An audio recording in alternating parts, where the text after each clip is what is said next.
Good morning. It's 9:25 a.m. on October the 5th, 2022.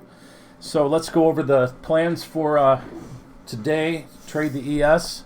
Haven't made video in a couple days. I had some technical issues going on, so got that worked out, I think. All right, so we gapped up. We've had this big move up here. This is a daily chart, regular trading hours, and we've got a pretty good gap here from around 37.50 to 37.10-ish, so about 40 points. Will that hold? I don't know. We're trading right down now at the bottom of yesterday's range, and that plays into our plans here. Pretty strong move out. We've rejected this balance, so we're out of this whole balance area, this trading range, basically. We finally got above it, had some short covering. It's of note that we have this high right here. We're very close to yesterday's high. The overnight didn't get it, okay?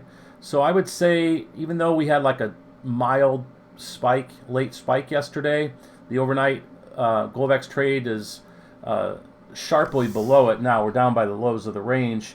However, we're close enough, I would call that a weak high. What that means is that odds are pretty good that in the near future we'll come back through it. But, I don't know when that will be. Neither do you. So, let's look at the profile. Not only do we have the high from back there that's, wait a minute, not the high, hang on a second. Yeah, the high. So there's a high back there. We have this point of control as well at 38 quarter-ish, it looks like. So, we had this very strong move up right off the open, but it is on the overnight volume point of control, the low of yesterday in the open, or right on the overnight volume point of control, which was a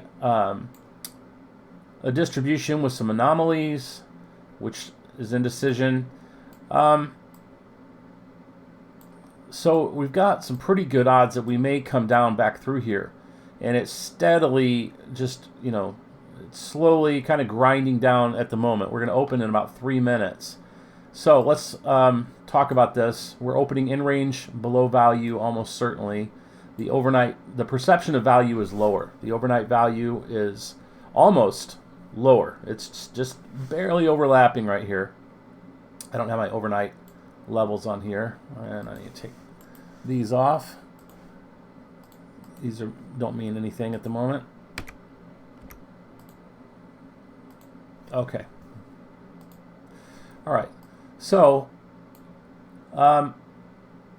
let's just pull strategies in, or stories.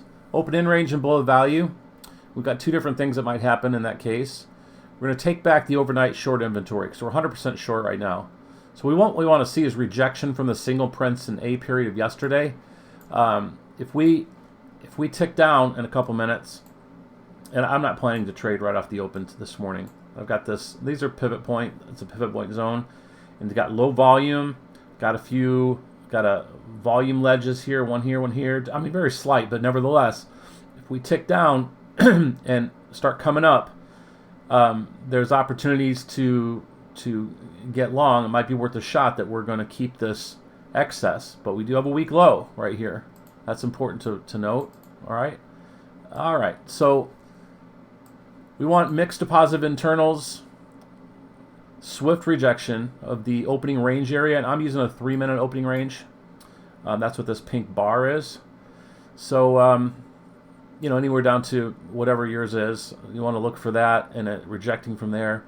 And if we can hold, ideally we'll wait a little bit. If we get back above the overnight volume point of control and we hold above it, that might be a good place to start looking for opportunities to get long. And people like to say correct in inventory. I don't like to use that word. It's just so many terms in trading that just kind of don't make sense to me.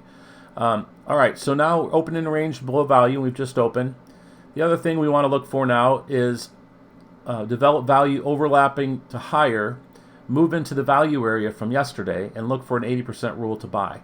So that's going to require us to get into B period, and the value area low is way up here. So doesn't look like we're getting a fast move up there right now, but that's something to look for a little bit later. And this is just an opportunity to get long. Will it take out the high? don't know. So in that point, we're looking for the balance rules, and you could also put a 2B here is to sell the value area high.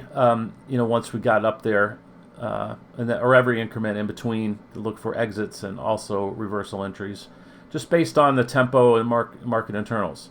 So the next one, I did put a 3A and 3B. This is if we take out the prior low a day. So if we take out yesterday's low, we want to look for shorts against the overnight low, or maybe even from up here. We want negative to mixed market internals. We want easy travel to the prior low a day. Right now the tempo is very slow, so this doesn't look like it's playing out at the moment. I want to see developing value lower.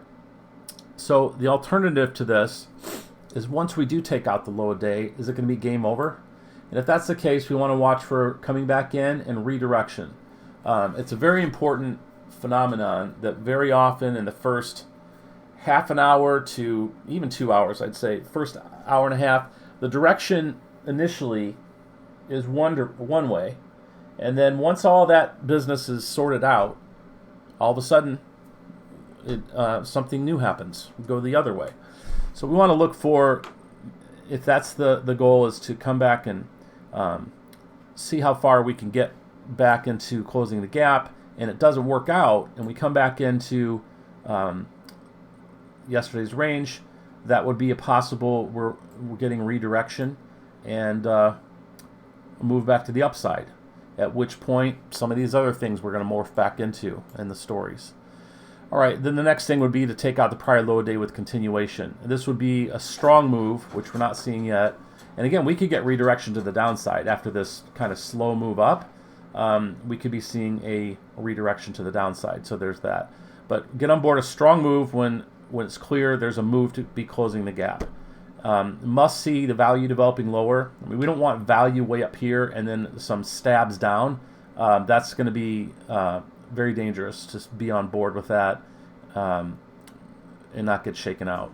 You want to see continuation supported by market internals, or one-time framing lower. You need something to show, whether it's higher time frame information or whatever, that there's a strong move to the downside. All right, there you go. That's the stories for today, and hope you have a great trading day, and make a great day. Thank you very much. Bye.